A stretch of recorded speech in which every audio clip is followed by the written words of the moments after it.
कांवड़ यात्रा शुरू होने वाली है और पिछले साल जिस तरीके से दुकानों के और जो ढाबे वहाँ पर चल रहे थे, रास्ते में जो तमाम जो है तरह के जो फल विक्रेता थे, उनको तमाम लोगों से कहा गया था कि आप अपनी पहचान उजागर कीजिए, जिसको लेकर काफ़ी विवाद हुआ था।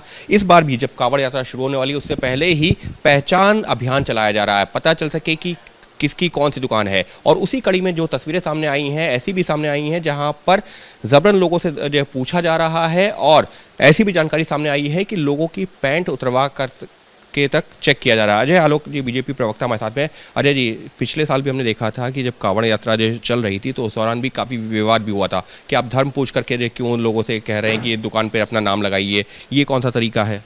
देखिए, ऐसा है कि ये मामला न्यायालय में भी जा चुका, अब न्यायालय के अनुसार ही सब कुछ चल रहा है।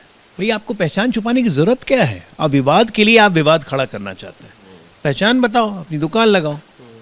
किसने मना किया है? किसी ने तो मना किया नहीं है। उसके बावजूद भी कुछ शरारती तत्व हैं जो पहचान छुपा के जानबूझ के कांवड़ यात्रा में व्यवधान पैदा करने की कोशिश कर रहे हैं, भावनाओं से खेलने की कोशिश कर रहे हैं।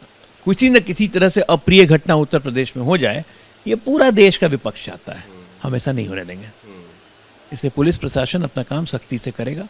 उस सख्ती में कुछ नियम बरतने चाहिए।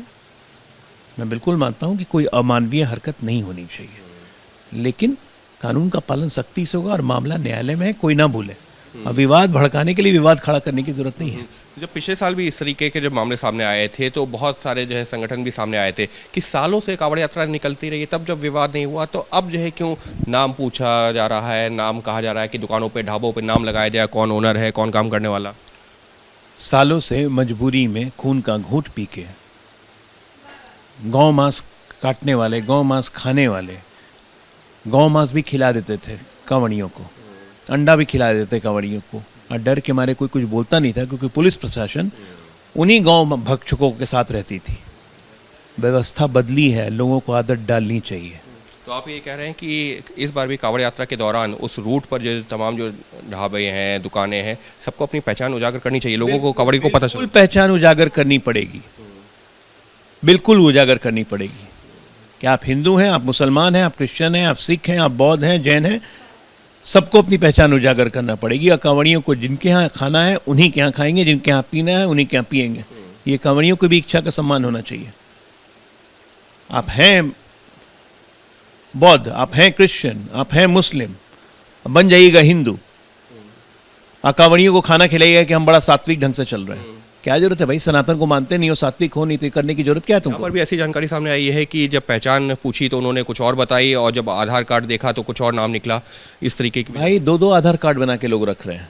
बांग्लादेशी वहाँ बेच रहे हैं, वहाँ से बांग्लादेशी भी पकड़े जा रहे हैं इसी पहचान प्रमाण के आधार पर।